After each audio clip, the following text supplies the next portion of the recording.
Nintendo seems to hit the mark every year when it comes to game releases, and 2023 was no exception. The lineup was incredible, and it's no wonder why 2 Nintendo games have been nominated for Game of the Year. Nintendo always puts so much love and creation into their projects, and it shows with every game. Although there were so many amazing releases this year, we're going to talk about my top 5. Before we get started, I want to add that this list is very much opinion based, and everyone has their own favorites no matter the game, and that's okay. That's what makes gaming so special. Originally, I wanted to make a top 10 list, but unfortunately I couldn't force a top 10 of games that I either didn't play or games that I didn't think should be added just for the sake of making a top 10. That being said, before we dive into the list, I wanted to name some honorable mentions that I would have added, but didn't quite make the top 5, in no particular order. Metroid Prime is the perfect example of what a remake should be. Metroid has been a staple in Nintendo's repertoire of games, so in my opinion, a game like this was huge. This game has something to offer for new gamers who didn't experience it in its original form, and for gamers who wanted a trip down memory lane.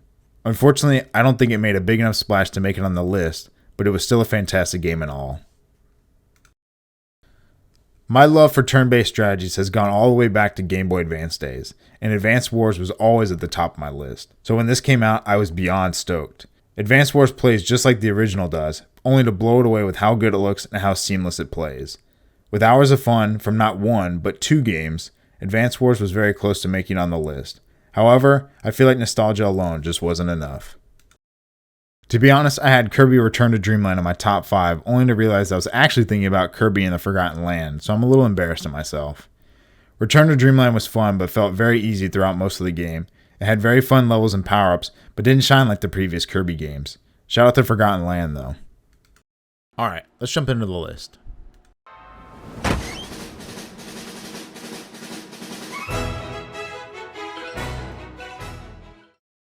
Having never played the original, I didn't know what to expect when coming into this game, but I was pleasantly surprised to say the least. Mario RPG adds a fun variant to the classical Mario style games. The world still seems semi-linear, but packs so much detail into every pixel along the way. Having the upgraded graphics, the game still looks and feels like its original form. The world offers smooth FPS while seamlessly providing amazing visuals even in handheld mode. Combat is turn-based but quick-tempoed, rewarding you with XP to level up and add points into strength, health, or magic. Mario RPG really offers something to players who are new to the game and longtime players who have loved it in its original release. With the way this game stands out from the rest this year, I had to put it in the top 5.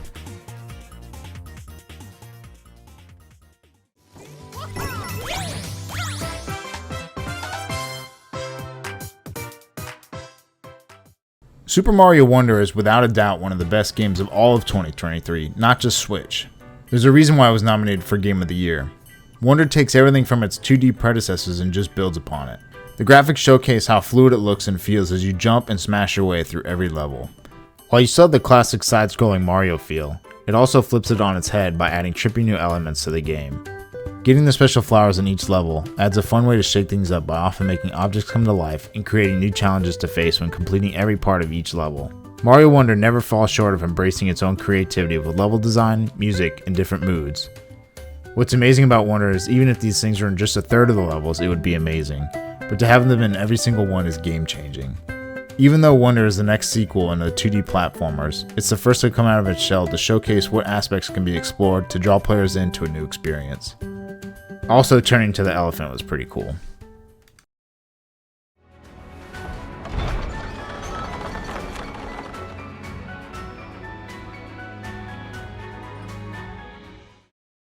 Fire Emblem Engage is probably the best addition to the franchise in a long time. With Three Houses being the first Fire Emblem game for Switch, I was bummed when I really wasn't a fan of it. However, Engage is the game I needed to be all in on the Fire Emblem franchise again. I felt that Three Houses added a lot of features to the game that made it feel cluttered and overwhelming, like social aspects and time management. Engage brings back what's most important to the series, and that's combat, but in between missions you can still explore the world, create bonds with your team, and take part in side activities. While this game can be enjoyed in its most bare-bones form of just attacking enemies with little strategy, the added challenge and enjoyment really derives from strategically powering up your team and outsmarting your enemies to thwart their plans. While I really wasn't a fan of having to kill bosses multiple times in a single level, Fire Emblem Engage definitely makes combat equal parts challenging as they are rewarding. On top of all of that, the game adds hundreds of gameplay options to use different characters to test out and have fun with new playstyles.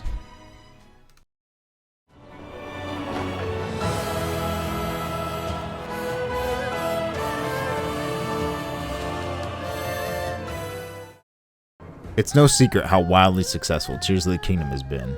It honestly has one of the best chances of winning Game of the Year, and for good reason. Breath of the Wild was absolutely groundbreaking when it came out, taking open world to a new level that had never been seen before in a Zelda game. Tears of the Kingdom took everything about Breath of the Wild and made it even better without taking away what players loved so much about its prequel. The map is packed with even more things to do, taking literally hundreds of hours to explore every bit of it that never skimps out on the detail. One thing I really loved about this game was players are really never able to explore just one area completely before anywhere else. It's almost balanced that the game makes you explore all parts without jumping too far ahead and being under-equipped. That's not to say that there aren't challenges around every corner. Combat is still as great as ever. Combining weapons makes for fun and creative ways to battle enemies and overcome the challenges of bosses scattered across the lands. Even though Link's old powers were replaced, the new ones allow players to experience the sandbox universe in ways that suit each individual person. From building flying machines, giant mechs, and Korok torture devices, there's ways for everyone to play Tears of the Kingdom that is unique to each player.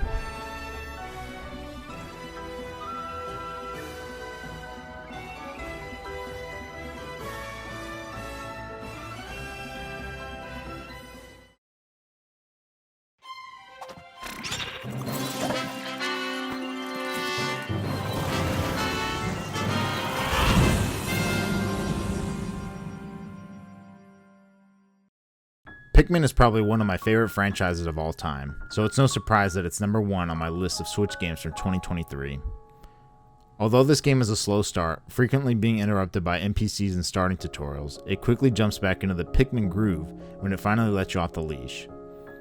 Pikmin 4 envelops you into a world of realism and artistry that make you feel like you're actually controlling a small army of tiny minions. You feel immersed in a world of serenity, while also needing to spring into action when suddenly faced with enemies that pop out of nowhere or are 5 times your size. Pikmin 4 adds fun new features that make you feel like this is your first adventure with these multicolored followers. Ochi is the biggest change to the game. Riding on his back, giving him power-ups, and helping you battle everything in your path makes his addition to the game seem meaningful. Hopefully we see more of this feature in the future games if Nintendo decides to make a number 5. Fingers crossed though. One of my favorite aspects of this game is all the little details that go into exploring each area. Sounds of tiny footsteps and Pikmin whistling tunes from previous games and other Nintendo franchises are just some of the fine-tuned details that are small but make a big impact when creating so much immersion in a video game.